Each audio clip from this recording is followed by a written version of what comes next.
자, 오늘 주신 본문 말씀 요한복음 17장 17절에서 23절까지 말씀을 보시도록 하겠습니다.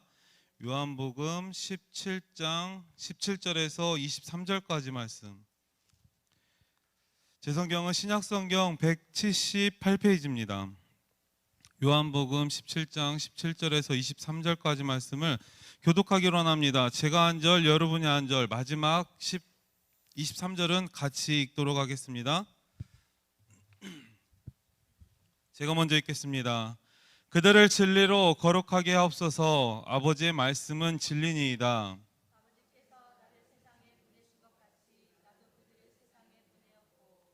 또 그들을 위하여 내가 나를 거룩하게 하오니 이는 그들도 진리로 거룩함을 얻게 하려 함이니이다.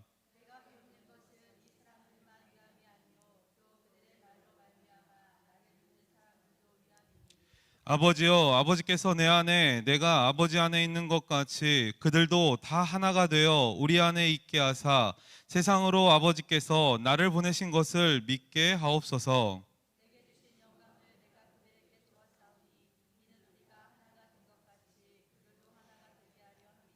다 함께 곧 내가 그들 안에 있고 아버지께서 내 안에 계시어 그들로 온전함을 이루어 하나가 되게 하려 함은 아버지께서 나를 보내신 것과 또 나를 사랑하신 같이 그들도 사랑하신 것을 세상으로 알게 하려 함이로소이다. 아멘.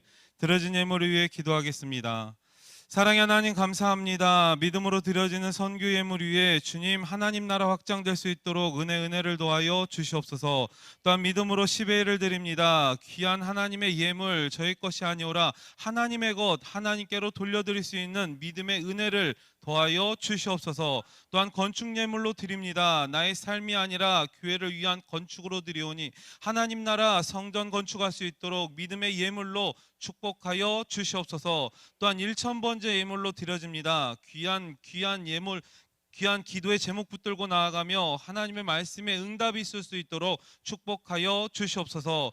또한 온갖 각종 감사헌금으로 드려집니다. 감사의 조건이 넘치게 하시고 믿음의 예물 위에 하나님 귀한 기도의 제목들 응답하여 주시옵소서. 주님의 사랑이 넘쳐나게 하시고 연약한 자들이 있다면 회복의 역사가 일어나게 하시며 물질에 부족한 자들이 있다면 풍요함으로 더할 수 있도록 축복하여 주시옵소서. 주님의 사랑이 넘쳐나는 믿음의 권속들 모두 위에 주님께서 축복하여 주길 간절히 소망하오며 사랑이 많으신 예수님의 이름으로 기도드리옵나이다. 아멘. 할렐루야. 오늘 이 시간 하나님의 말씀 교회를 위한 기도에 대한 연구라는 그런 오늘 본문 말씀 교제를 통하여서 하나님의 은혜 누리길 원합니다.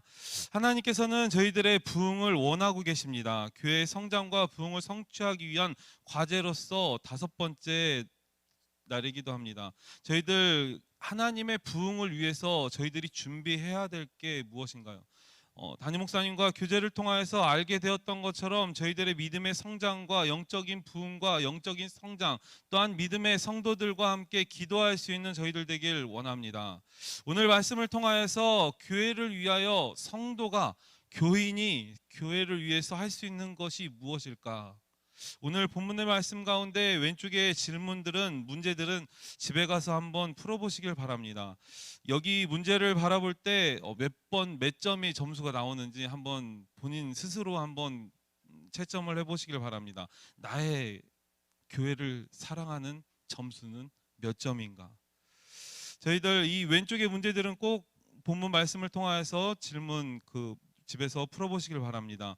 그러면 오른쪽에 오늘 본문의 말씀을 통하여서 하나님의 은혜 또한 우리가 교회를 통하여서 우리가 교회에 무엇을 어떻게 해야 되는 것인가? 첫 번째, 교회와 기도의 관계를 바라고 있습니다. 교회를 위해서 우리는 기도를 해야 된다는 거예요. 그런데 우리가 교회와 우리와의 관계가 어떠한가? 교회의 성장은 복합적이라고 분명히 말하고 있습니다. 어느 한 가지 요인과 원리를 가지고 교회의 성장을 설명할 수는 없다는 것입니다. 여러 가지 복합적인 이유와 모든 환경들을 하나님께서 섭렵하시고 하나님께서 이끌어 주신다는 것을 믿음으로 고백하시길 바랍니다. 그래서 세계적으로 크게 부흥하는 교회들의 공통적인 특징들은 대부분 성도들이 열정적으로 교회와 목회자를 위하여 기도한다는 사실입니다. 제가 신학교 다닐 때 수련회를 갔는데 어느 큰 교회에서 기도원을 진 그 장소로 수련회를 가게 되었습니다. 그 기도원은 제 기억에 그 교회 그 수련회 가운데 큰 돌산이 있어요. 큰 돌산을 중심으로 기도원을 크게 건축하였습니다. 큰 돌산을 중심으로 맨 밑에 지하는 기도방을 쭉 만들었어요. 여러분들 그 돌산을 중심으로 기도방이 쭉 만들어졌을 때 한 방 한 방에서 기도하는 소리가 어떻게 될까요? 돌산이 아래에서부터 위로 올라가 있어요. 1층 로비까지 돌산이 보입니다. 그러면 기도하는 소리는 어디로 올라갈까요? 천상으로 올라가는, 하늘로 올라가더라는. 저희 신학생들이 그 기도방에 한 여러 명이 다 모여가지고 기도를 한번 하기 시작했더니 이 건물이 막 쩌렁쩌렁 울리는 거예요. 여러분들 한번 가보고 싶지 않나요? 그곳이 이전이 되기를 바랍니다. 그런 기도의 자리가 율전교회가 되길 원합니다. 우리 교회를 위해서 우리가 할 수 있는 것은 분명히 기도임을 기억하시길 바랍니다. 여러분들 교회를 위해서 자랑하는 분 다들 자랑하고 계시죠? 여러분들 교회의 부흥은 여러분들의 입술에서부터 시작된다는 것을 기억하시길 바랍니다. 여러분들의 입술이 부정적인 교회의 모습들을 나타내거나 여러분들의 행동 가운데서 부정적인 모습들이 나타난다면 다른 사람들이 아니면 다른 교인들이 아니면 믿지 않는 사람들이 여러분들을 보고 손가락질할 거예요. 율전교회는 저렇구나. 또한 예수 믿는 사람들은 저렇구나. 혹시 왜 입술을 찔림이 있으십니까? 기쁨 가운데 감사함으로 쳐다보면 안 돼요. 본인도 스스로 보셔야죠. 두 분이 앙숙이라. 여러분들 기쁨 가운데 내가 하나님을 감사함으로 표현할 수 있는 교회 되시기를 바랍니다. 교회를 자랑할 수 있어야 돼요. 또한 담임 목사님을 자랑할 수 있는 저희들 되기를 원합니다. 건강한 교회가 바로 성도들이 기도하는 교회라는 거예요. 얼마 전에 노회가 있었던 그 교회 갔는데 노예 가운데 회의하는 그 시간 가운데서도 옆에서 기도하는 소리가 들려요. 권사님, 기도부장님이시죠. 네. 저희들 담임 목사님이 출타하면 기도 소리가 들려야 돼요. 계속 이제 할 겁니다. 네. 여러분들 교회를 위해서 담임 목사님을 위하여 기도할 수 있는 그런 시간과 그런 마음 자세가 필요하다는 거예요. 여러분들 10년 가운데 어떠한 마음이 우선순위가 있는지 분명 하나님이 우선순위가 될 수 있는 저와 여러분 되길 원합니다. 기도는 모든 그리스도인들의 특권이라는 거예요. 하나님과 소통할 수 있는 의사소통. 호흡이라고 말하기도 합니다. 호흡. 우리들의 삶을 살아가게 하고 우리들의 인생을 연장시켜주는 하나님의 심폐소생술과 같은 그런 하나님의 능력이 바로 기도임을 기억하시길 바랍니다. 그래서 우리가 교회를 위해서 기도할 수 있는 것은 담임 목사님을 위하여 기도할 수 있는 저희들 되기를 원합니다. 또한 우리의 교회의 부흥을 위해서 기도할 때 내 뜻과 내 의를 위해서 기도하는 것이 아니라 하나님의 나라와 하나님의 의를 위하여 예수 그리스도가 친히 세워주신 율전교회 교회당을 위해서 예배당을 위해서 기도할 수 있는 저희들 되길 원합니다. 저는 이곳에 맨 처음 왔을 때 처음 기도했던 기도의 제목이 있습니다. 맨 처음 이 교회를 처음 방문했을 때 그날이 수요일이었던 것 같은데 그 수요일날 맨 뒤에서 앉아서 찬양 준비하기 전에 그렇게 기도했어요. 이 전을 채워달라고. 그 시절이 한 4년이 된 것 같아요.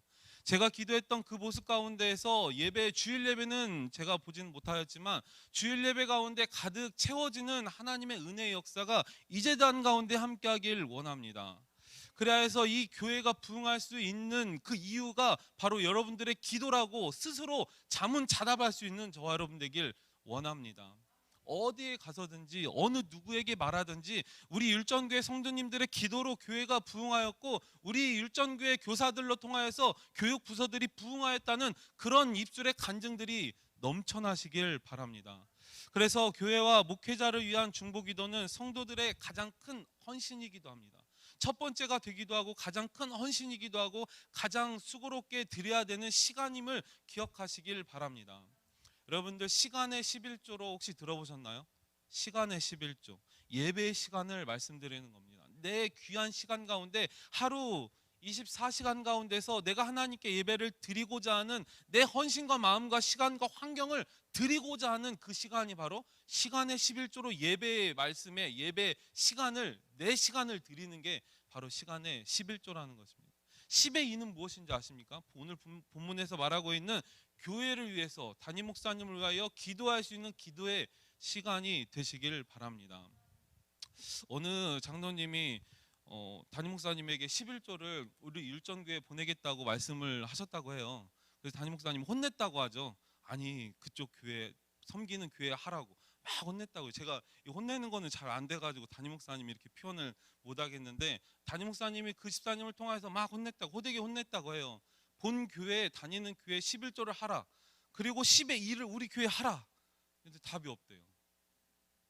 저와 여러분도 10의 1, 10의 2 여러 하나님의 물질 가운데서 하나님께 드릴 수 있는 기쁨의 시간과 기쁨의 물질들이 다 넘치시길 바랍니다. 저희들은 풍요해야 돼요. 풍족해야 돼요. 마음도 풍족하고 믿음도 풍족하고 물질도 풍족할 수 있는 저와 여러분 되시길 바랍니다. 기도의 시간도 마찬가지로 풍족해야 된다는 것을 믿음으로 고백하시길 바랍니다. 교회를 사랑하고 목회자를 위한 성도라면 기꺼이 목회자를 위해서 기도의 방패, 플레이어 쉴드가 되어야 된다는 겁니다. 이 쉴드는 하나님의 방패로, 하나님의 보호하심으로 보호하신 하나님의 그리스도의 영향권 안에 들어 있어야 하나님의 귀한 능력을 발휘할 수 있음을 기억하시길 바랍니다. 여러분들, 세상과 교회와 같이 함께 발담그고 있는 사람들을 어떻게 표현하시는지 아십니까? 양다리라고 표현합니다. 양다리. 생각을 잘 해보시길 바랍니다. 주일날에는 교회 와서 믿음생활, 교회생활, 신앙생활 잘하고 할렐루야 믿음으로 고백하며 찬양 드리고 찬송 드리고 계단 내려가서 집에 가서 세상 가운데 나아가서 직장 같은 나아가서 사람들과, 세상 사람들과 똑같이 행동하는 그런 사람들은 분명히 양다리입니다. 하나님께서는 그들을 분명히 책망하실 거예요. 겉과 속이 다른 사람들, 양면성을 띤 사람들, 양다리의 모습이 아니라 온전히 하나님만 믿음으로 고백한다면 나의 삶 가운데, 인생 가운데 삶으로, 말씀으로 드리시길 바랍니다. 거룩한 산제사로 드리라 말하였던 그 주일의 본문 말씀처럼 하나님의 은혜가 저와 여러분들의 삶 가운데 산제사로 드리시길 바랍니다. 제가 영화에 대해서 한 가지 영화를 하나 추천하고 싶은 영화가 있습니다. 워룸이라는 영화입니다. 워룸. 말 그대로 영화의 제목은 싸움, WAR, 룸, ROM, 방이라는 거예요. 전쟁하는 방이라는 거예요. 주인공으로 나오고 있는 그 부동산 중개업자 그 아주머니가 나옵니다. 흑인 아주머니가 나오는데, 그 흑인 아주머니는 어느 부동산을 통해서 부동산 매매를 위해서 그 집을 방문하게 되었는데, 어느 노 할머니께서 자기가 이 집에서 가장 귀하게 여기는, 첫 번째로 여기는 방이 있다면서 마지막에 소개를 해주는 방이 있습니다. 작고 허름한 방입니다. 장소도 좁아요. 한 평도 안 될 그런, 한 평 안 되는 그런 남짓한 방을 문을 열어주면서 이 장소가 이 집에서 가장 귀하고 가장 소중한 방이라고 그 부동산 중개업자인 젊은 그 부동산 업자에게 소개를 한다는 거예요. 그곳은 바로 기도하는 방이었다는 겁니다. 그 방을 통하여서, 그 계기를 통하여서 그 노 할머니의 그 모습과 삶을 살아왔던 믿음과 신앙과 생활을 다 듣고 보고 하면서 그 부동산 업자는 자신의 삶을 거울 삼아 보게 됩니다. 남편과의 불화 가운데서 자녀를 손 놓게 되고, 또한 자녀들에게 남편이 관심이 없었던 그 모습 가운데 화해하고 연합하고 사랑해가며 가정이 하나 될 수 있는 그 가정의 그 기회가 그 방에서 기도하였던 그 어머니의 기도가 있었다는 것을 주인공은 깨닫게 된다는 거예요. 그 영화를 보면서 제가 나이가 그렇게 많이 먹지는 않은 것 같은데 그 영화를 보면서 막 눈물 흘렸어요. 정말 여러분도 보시면 눈물 흘릴 거예요. 여러분들, 내가 이런 삶에, 이런 상황에 닥쳤을 때에는 정말 포기할 수밖에 없는 그런 상황 가운데 하나님께 내 삶을 온전히, 내 시간을 드릴 수밖에 없어요. 주인공이 그럽니다. 자기 본인이 할 수 있는 게 아무것도 없어요. 그럼에도 불구하고 하나님께 맡기게 됩니다. 하나님께 기도하게 돼요. 하나님께 맡겼을 때 하나님께서는 역사하시고, 하나님께서는 선한 길로 이끄시며 모든 환경을 하나님의 뜻에, 하나님의 그 길에 열어주신 하나님을 주인공은 볼 수 있게 된다는 것입니다. 오늘 성도로서 교회를 위해서 기도하고, 또한 성도로서 담임 목사님, 주의 종을 위해서 기도한다는 것은 의무이고 필수입니다. 당연한 거라는 거예요. 여러분들 새 가족들에게 교회를 위해서 담임 목사님을 위해서 기도하라고 하면 할 수도 있겠죠. 대답은 흔쾌히 할 수 있겠지만 진정으로 나와지는 그 마음 가운데서는 감사함과 겸손함과 또한 존중함과 또한 그 하나님을 사랑하는 그 마음이 우선적으로 있어야만 어느 성도님이건 교회를 사랑하고 기도하고 담임 목사님을 위해서 기도할 수 있는 마음이 열릴 수 있다는 것을 기억하시길 바랍니다. 지금 이 순간 내가 교회를 위해서 기도하지 못하고 담임 목사님을 위해서 기도하지 못한다면 그 어떤 부분이 막혀 있음을 한번 돌아보시길 바랍니다. 내 삶을 돌아봐야 하나님과의 관계를 온전하게 이루어져 나감에 따라서 하나님께서는 감사의 마음을 열어준다는 거예요. 기본적으로 성도가 교회를 위해서 기도하는 것은 당연한 거라는 거죠. 담임 목사님을 위해서 주의 종을 위해서 기도할 수 있는 것은 당연한 것을 믿음으로 고백하시길 바랍니다. 그러면 두 번째로 목회자를 위한 기도의 중요성을 보시도록 하겠습니다. 첫 번째로 목회자의 삶을 위해서 기도하시길 바랍니다. 같이 한번 읽어보겠습니다. 자, 인생길 험하고 시작.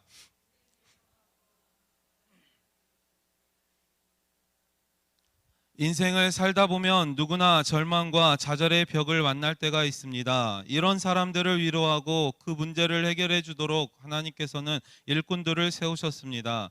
그런데 부름받은 영적 지도자도 낙심과 근심의 깊은 늪에 빠질 때가 있습니다. 이것을 영적 침체라고 부릅니다.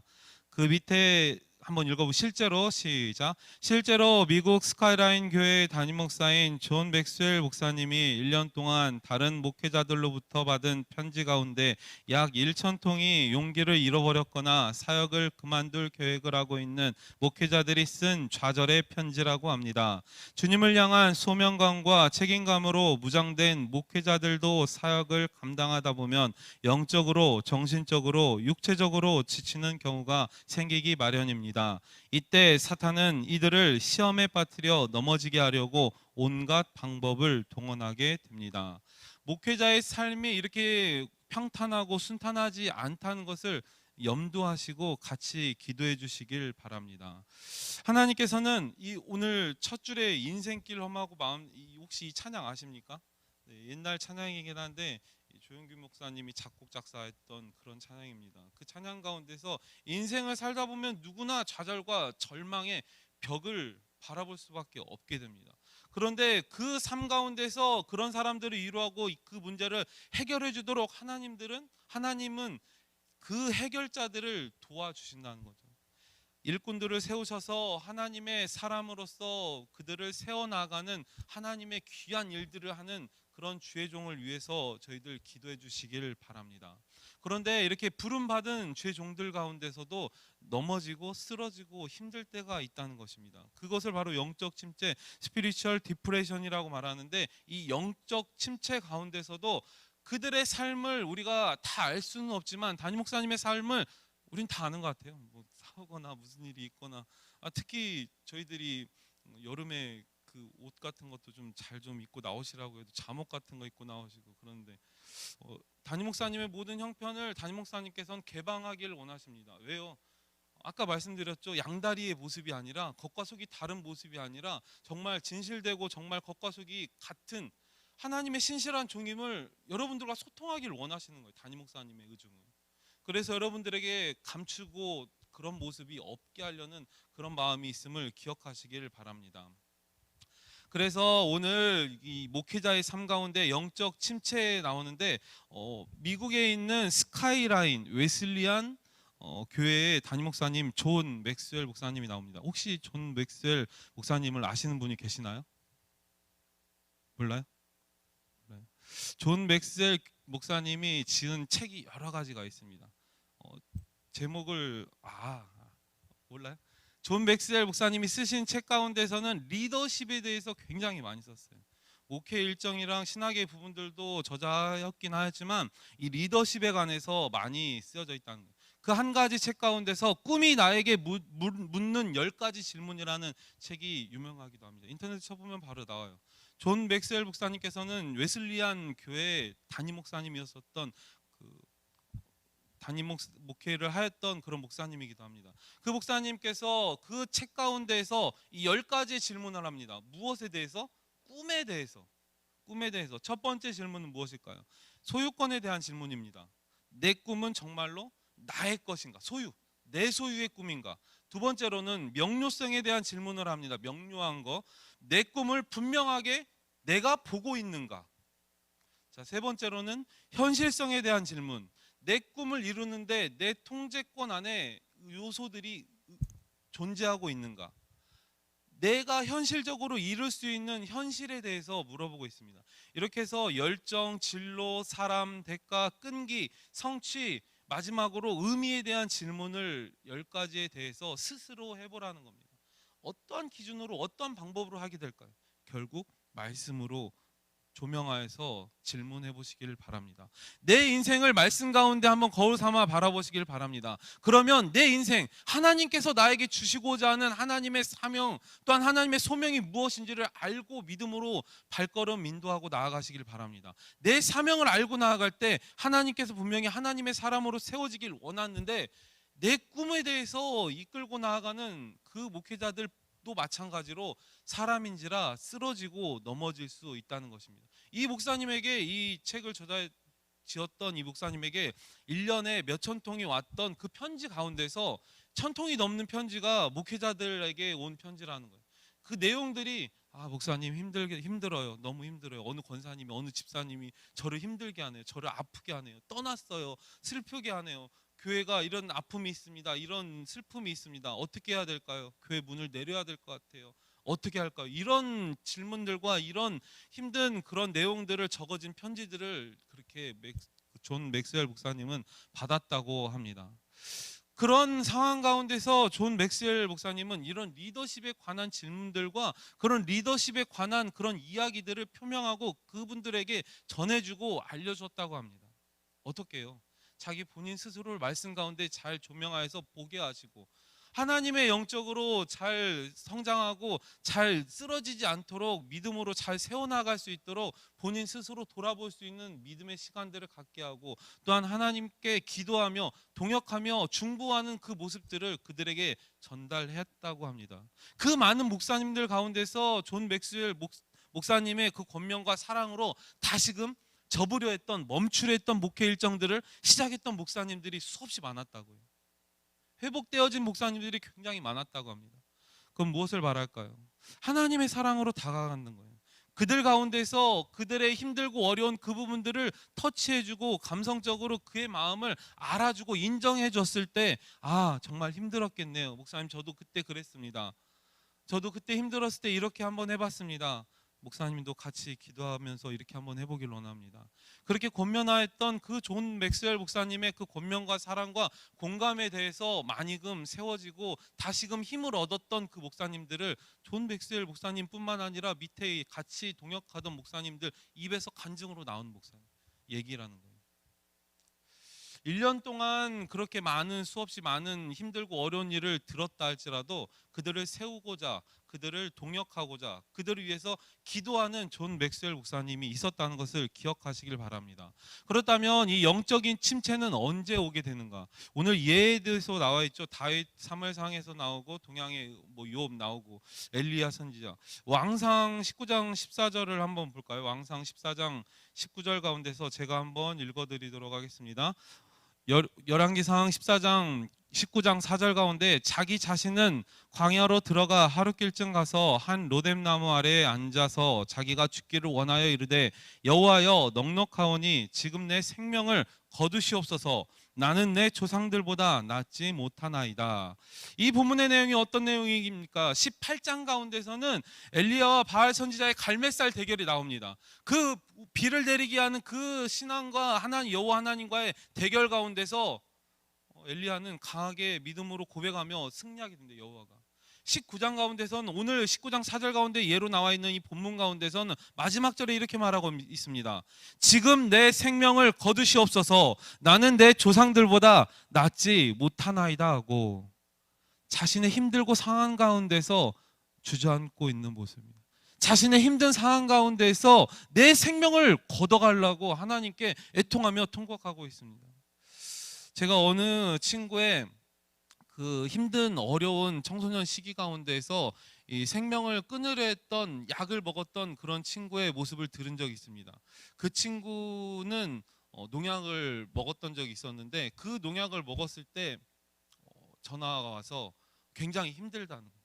그러면서 결국에는 마지막에는 생명을 다하진 못했지만 그 친구를 바라보는 그 환경 가운데서 정말 얼마나 힘들고 괴로웠으면 나에게 말도 못하고 우리의 상황 가운데서 말도 못하고 혼자 힘들어하면서 어려워하면서 그 생명을 마감했는지, 그게 정말 제 자신이 괴로웠던 시간이 있습니다. 목회자들도 마찬가지입니다.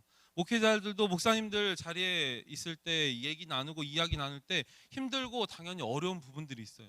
다 우리 권사님, 지사님, 성도님들처럼 다 좋고 아름다웠고 정말 말 잘 하시고 잘 듣는 그런 성도님들만 있는 게 아니에요. 다른 교회는, 우리 교회는 아니고. 예? 여러분들 같이 잘 하시는 분들은 없는 것 같아요. 자, 그래서 그 목사님들도 힘들고 어려울 때가 있다는 거죠. 세상 사람들은, 믿지 않는 사람들은 생명을 멈추기도 하고 또 정말 어떠한 환경 가운데서 어떠한 행동을 할지 모르는 상황에 닥치게 됩니다. 믿음으로 나아가는 저와 여러분들의 삶 가운데서 담임 목사님과 또한 목회자들 가운데서도 영적 침체가 분명히 있을 수 있다는 거예요. 그런 환경 가운데 사단은 분명히 역사하고 이끌어내리고 끌어내리려 한다는 거예요. 그때 오늘 엘리야처럼 정말 세상 가운데 내 생명을 내어놓을 그런 고백, 애통하는 그런 기도가 있었다는 거예요. 승리했음에도 불구하고 그 우상신을 이겼던 그런 승리함의 기쁨에도 만류하고 그 19장 4절에 나왔던 내 생명을 거두시옵소서, 나는 내 조상들보다 낫지 못하이나. 아합의 처 이세벨의 우상의 선지자들 처단한 사실로 인하여서 엘리야를 죽이겠다고 먼저 선전포고합니다. 아합 왕이. 왜 엘리야를 직접 바로 죽이지 않고 서신을 통해서 먼저 죽였다고 했을까요? 많은 신학 성경학자들은 엘리야의 그 권능과 엘리야의 그 역사하시는 그런 환경을 보고 아합이 쫄았더라 그렇게 말하기도 해요. 두려워했더라 그렇게 말하기도 해요. 그래서 바로 죽이러 간 것이 아니라 먼저 사람을 보내서 너 죽일 거야, 조심해, 몸 조심해, 밤길 조심해, 그렇게 말했던 거예요. 저와 여러분도 이렇게 엘리야의 모습 가운데서 힘들고 어려워하는 그런 목회자들을 위해서 필히 기도해 주시길 바랍니다. 자, 두 번째로 교회 지도자들이 직면하는 문제들이 있습니다. 같이 읽어보겠습니다. 시작. 교회 내 영적 지도자들이 쉽게 직면하는 문제들은 다음과 같습니다. 외로움, 스트레스, 무력감, 우울증, 영적 전쟁, 유혹. 여러분들, 담임 목사님과 교회 지도자들이 영적으로 이렇게 힘들고 어려워하는 부분들이 보이실 때가 있습니까? 느껴지실 때가 있습니까? 그러면 분명 바로 무릎 꿇고 기도해 주시길 바랍니다. 저와 여러분들의 삶 가운데 담임 목사님을 위해서, 교회 목회자들을 위해서 기도한다는 것은 하늘의 상급을 쌓는 거나 마찬가지예요. 한 사람 한 영혼을 세우는 거.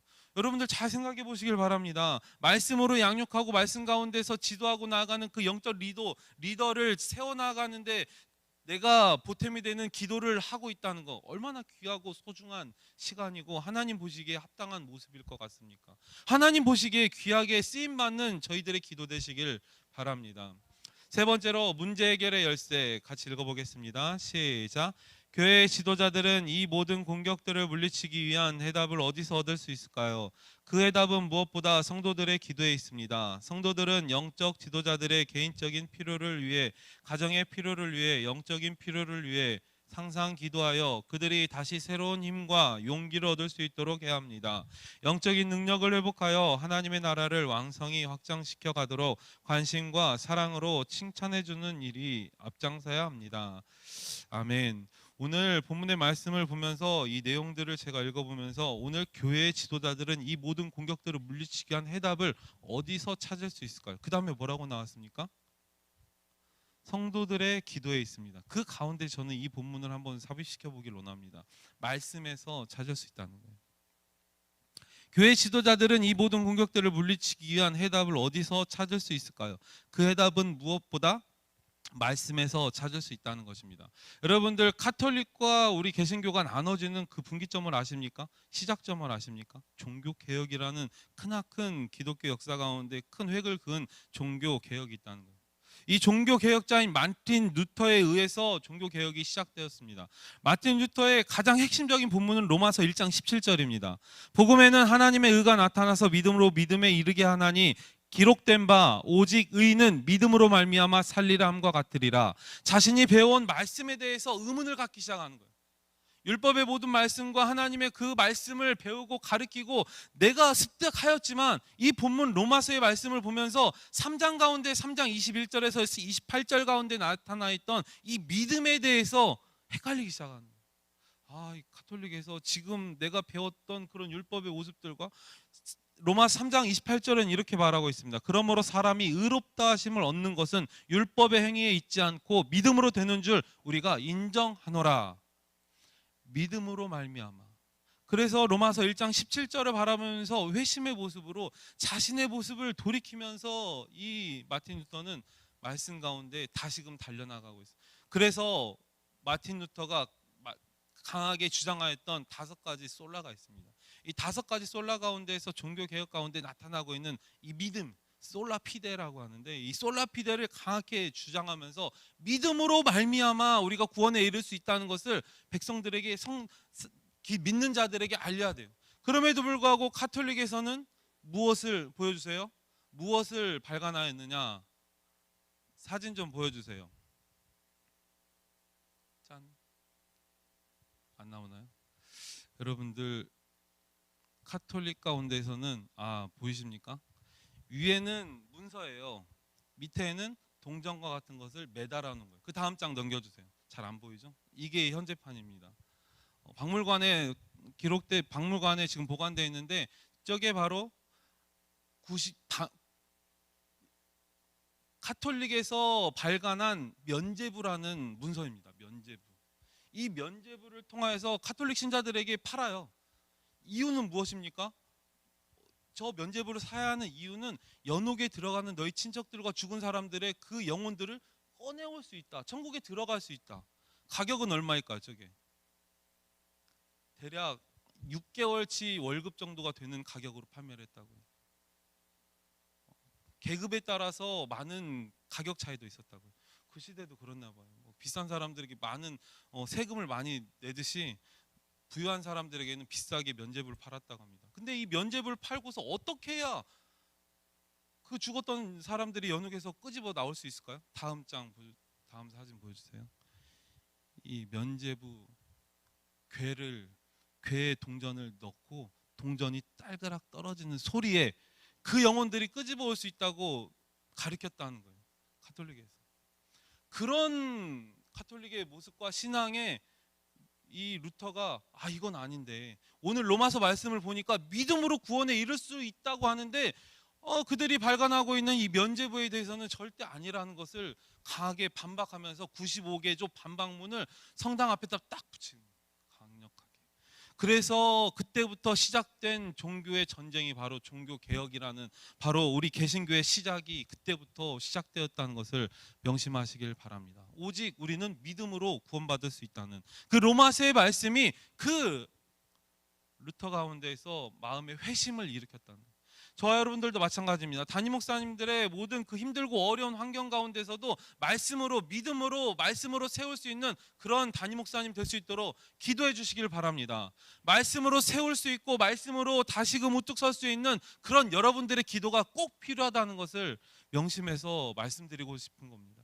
여러분들의 기도가 없이는 담임 목사님이 세워 나갈 수가 없다는 거예요. 여러분들이 하나님의 말씀대로 살아가며 하나님의 뜻을 잘 알아가며 말씀대로 살아가는 그 모습을 통하여서 간증하거나, 자기 본인이 스스로 간증하는 분들도 있겠지만 옆에서 다 들려오게 된다는 거예요.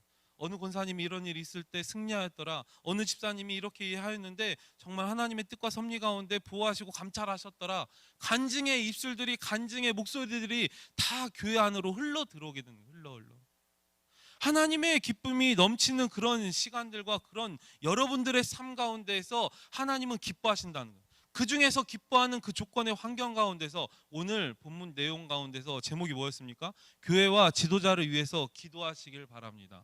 교회와 담임 목사님을 위하여, 교회 리더들을 위하여 기도할 수 있는 저와 여러분 되길 원합니다. 그게 바로 하나님의 뜻한 섭리 가운데 성도라 말할 수 있는 거예요. 하나님의 사람으로 하나님의 은혜 가운데 세워지는 저와 여러분 되길 원합니다. 성도들의 기도가 있다는 거예요. 기도로 담임 목사님 또한 목회자들도 다시금 힘을 얻고 세워 나아갈 수 있는 그런 원동력을 받을 수 있음을 기억하시길 바랍니다. 그러면 작정하시길 바랍니다. 작정. 눈빛이 달라져. 작정. 마음속으로 작정하시길 바랍니다. 하루에 몇 분이라도, 하루에 몇십 분이라도 내가 담임 목사님을 위해서, 교회를 위해서 기도하는 시간을 가져봐야겠다. 작정하는 시간을 가지시길 바랍니다. 저희들 특별 새벽 예배로 40일 동안 기도하고 있습니다. 왜? 이유는 무엇입니까? 한 영혼을 위해서 기도하고 있습니다. 한 영혼이라고 해서 3명만이 아닙니다.